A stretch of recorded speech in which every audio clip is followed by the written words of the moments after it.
All right, let's dive right into this explainer. Today, we're tackling a universal frustration, smartphone slowdowns. You know the feeling, right?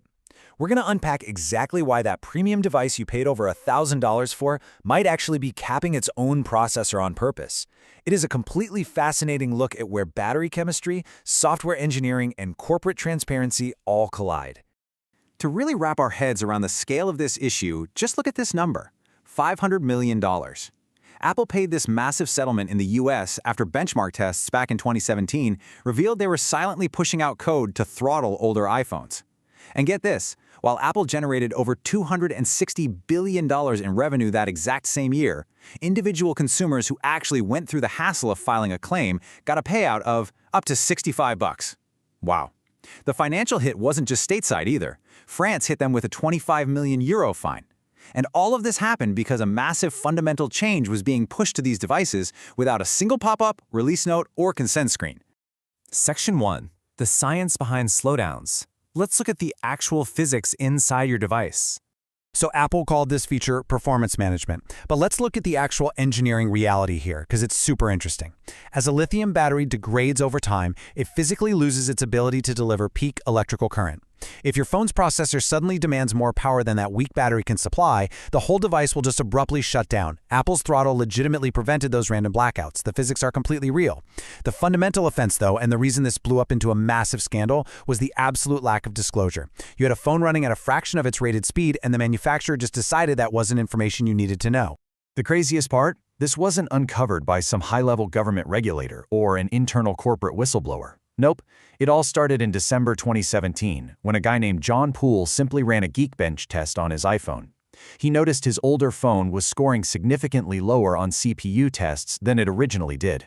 By comparing phones with fresh batteries against those with degraded batteries, running the exact same software, he identified the silent update. It's wild to think a simple online benchmark test cascaded into global headlines and hundreds of millions in regulatory fines. Moving on to Section 2. The Android expiration date. Let's talk about the quieter phase-out. Now, it's really crucial to see how Apple's hardware throttling strategy compares to what goes on across the aisle with Android. While major Android players like Samsung and Google haven't been caught using silent CPU throttles the way Apple did, they still have to deal with the exact same physics of battery degradation. But you see, their exit strategy for older phones is much quieter. Instead of throttling the hardware directly, the Android ecosystem has historically leaned on dislimiting software update generations, and eventually quietly withdrawing support altogether. So how does that phase-out protocol actually work in practice? Well, while top-tier flagship phones might get longer promises these days, budget Android phones often only see about 2 years of updates. When those software updates end, the security patches permanently stop, leaving your phone incredibly vulnerable. Next, carrier network bans get deprecated, and eventually the apps you rely on every day just demand a newer operating system to even run. 6 months later, you're standing in a store buying a new device, telling yourself the old one just got old. But actually, it was managed right to the edge of its software lifespan. All right, Section 3, maximize your battery life. Let's get into some actionable steps.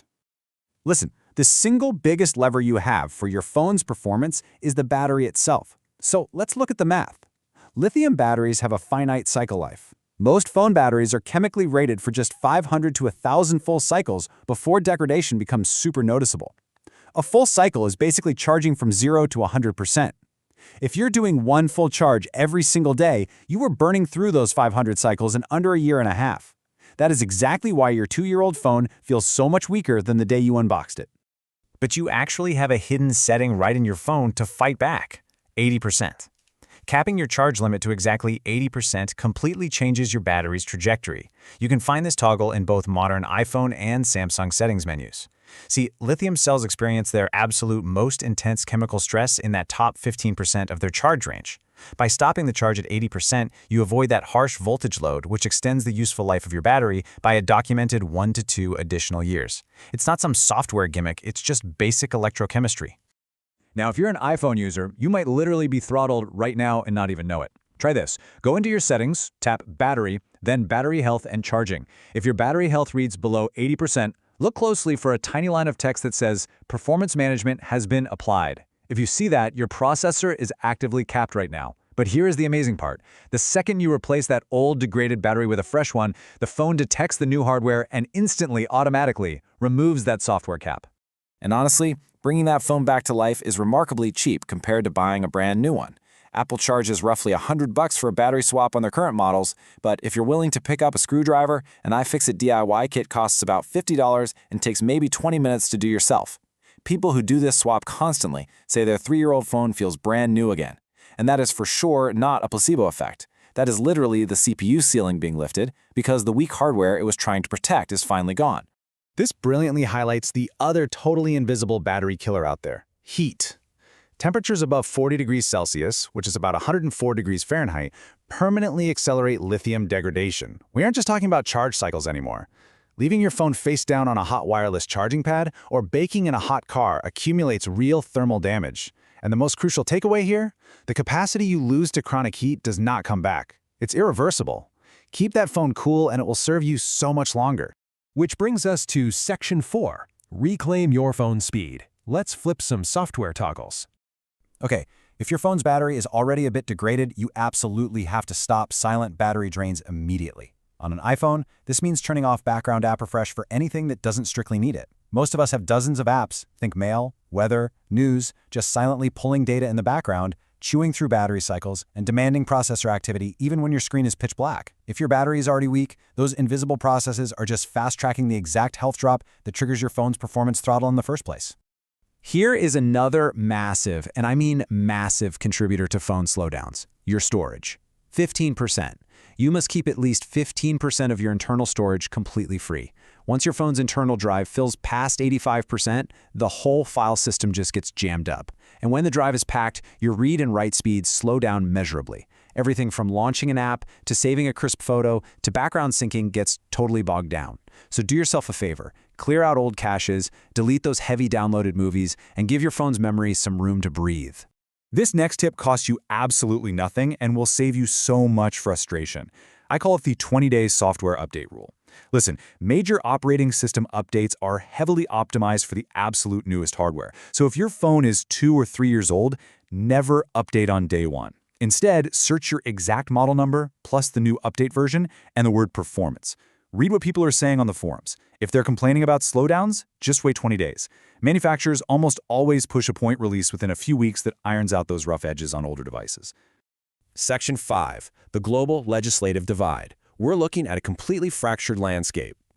As we zoom out, it is just fascinating how wildly different the global rules are for this issue. In the European Union, new legislation phasing in by June 2025 actually mandates up to a 10-year framework for repair access. France takes it even further by literally criminalizing software-based planned obsolescence. But meanwhile, over in the US and Canada, there is absolutely no criminal exposure for silent software throttling and no required framework forcing a company to disclose when an update caps your processor. Depending on where you live, you have vastly different rights over the hardware in your pocket. Which brings us to the core takeaway of this entire explainer, summed up perfectly right here. Your phone didn't get old, it got managed to the edge and left there. That sluggish, degraded feeling isn't just the unstoppable march of time. It's a very real combination of chemical limits, hidden software throttles, packed storage drives, and thermal damage. But the most important thing to remember is that it's something you can actively push back against. So I'm going to leave you with this final thought to ponder.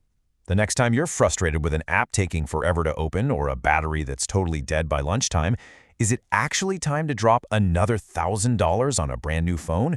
Or are you just a single settings tweak and a $50 battery swap away from reclaiming the incredible device you already own? Check those hidden settings, free up that storage space, and you might just realize your old phone has a lot of life left in it. Thanks for joining me on this explainer, and we will catch you on the next one.